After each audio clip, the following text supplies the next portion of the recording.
Здравейте, уважаеми сънародници! Първо искам да ви поздравя с националния празник 3 март.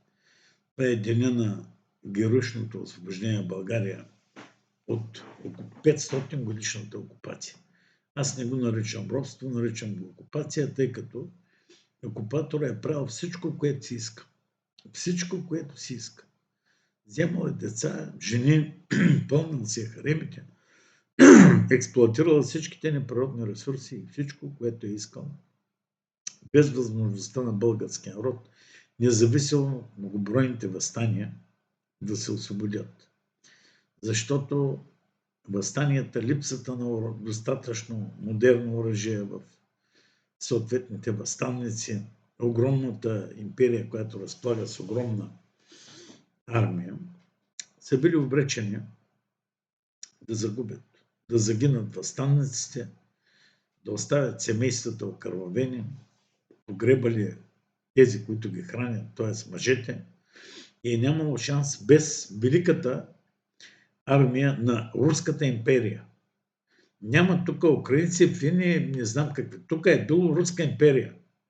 Руската императорска армия, именно Руската императорска армия освобождава България, което не се харесва на днешните соросоидни марши и партийните такива, но истината е една. Без Русия ние още щяхме да бъдем една изостанала ислямска провинция, в които вече сигурно всички щяхме да сме приели исляма и да правят с нас каквото си искат. Именно освобождението на България даде възможност за победоносните битки на българската армия, които бяха продадени от българските политици, така както става и днес. Именно българските политически марши продават интересите на българския народ и отново го превърнаха в слуга и роб, но този път на сатанинската педофилска върхушка на Запада. Всички виждате в досиета Епщайн как целият западен свят, всичките им президенти, премиери, кралски особи, босове на огромни корпорации, артисти, всички са били вътре в играта и са изнасилвали малки деца. Всички си отговаряте на въпроса защо днес Тръмп атакува Иран. Много просто. И Израел. За да ви отвлекат вниманието от досиета Епщайн, да загинат известно количество хора, да убиват децата в Иран. Виждате, вече жертвите станаха 186 деца са загинали. 186 деца от 9 до 12 годинки. При това момиченца са загинали. Те ги пренасят в жертва на своя кървав бог Баал. Това са ционистите. Това не са евреи. Нямат нищо общо с тях. Истинските семити са палестинците. Ционистите са хора, които дори не вярват нито във Тората, нито в техните библиите, нито в божествените книги. Те се занимават с неща, например, имат един сборник с закони за ежедневна употреба. Задайте го, напишете на кирилица Шулхан Арух. Това са две думи. Шулхан Арух. И ще видите как всъщност говорят, че трябва да изнасилят жена ви, да убият децата ви, да ви разрушат църквата. Това са неща, които ежедневно те трябва да ги изпълняват. Така ще се отговорите дали тия хора са богоизбрания народ, нямат нищо общо с истинските семити, а са хора презрени, които сатанисти служат на сатанински бог, на своя мушия и искат да унищожат окончателно света. В същото това време гледате българските политически марши. Всички те са пълни боклуци, без изключение. Без изключение всички политически марши са подли, долнопробни, продажни боклуци, които нямат намерение по никакъв начин, повтарям, по никакъв начин, да върнат властта на българския народ, ресурсите, да възстановят държавния контрол на стратегически отрасли, да изкоренят корупцията, да унищожат организираната етническата престъпност и да възвестят освобождението на България от това сатанинско робство. Възраждането на могъщата българска армия извършването на високотехнологична финансова, икономическа, промишлена революция, което наистина да превърне България в един от най-високотехнологичните лидери на Европа.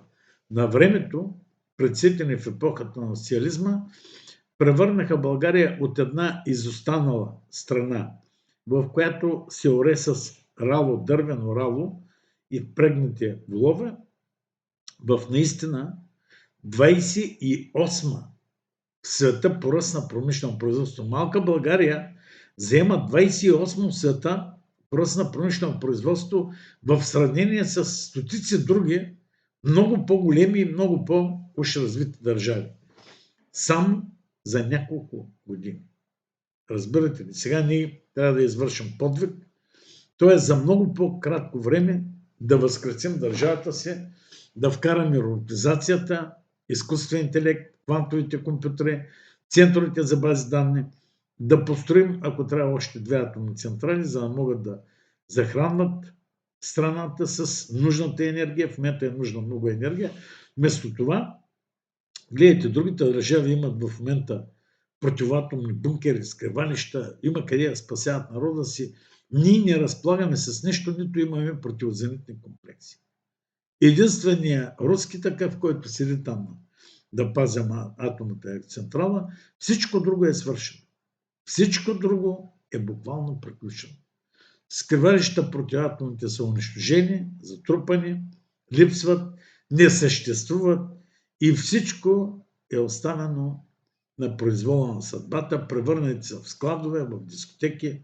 А българският народ, ако избухне нещо, иранските ракети почнат да падат на летище София, където стоят американските военни самолети, транспортни и цистерни, които участват в атаката срещу Иран, ако там се стоварят ирански ракети, София е приключена.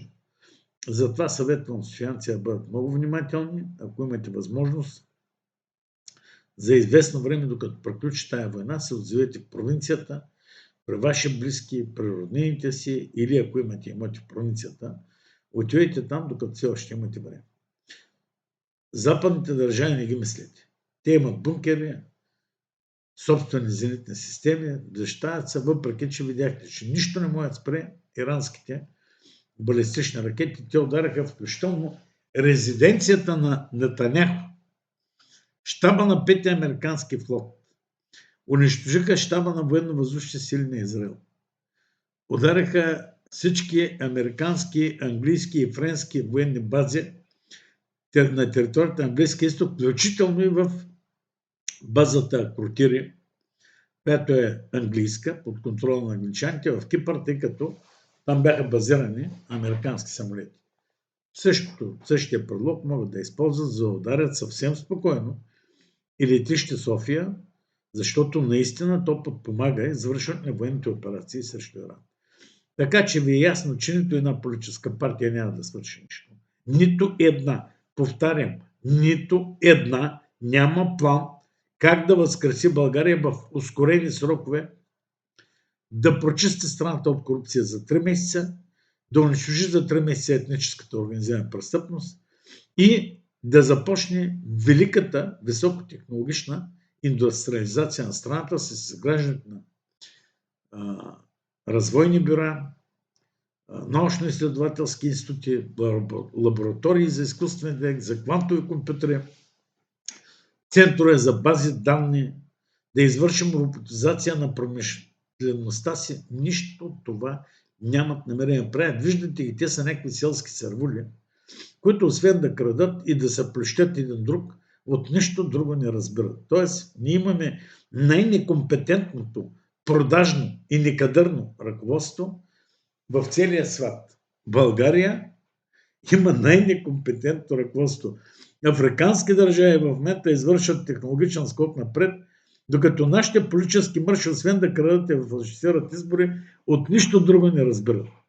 Така че, честит празник, време е да се обединим,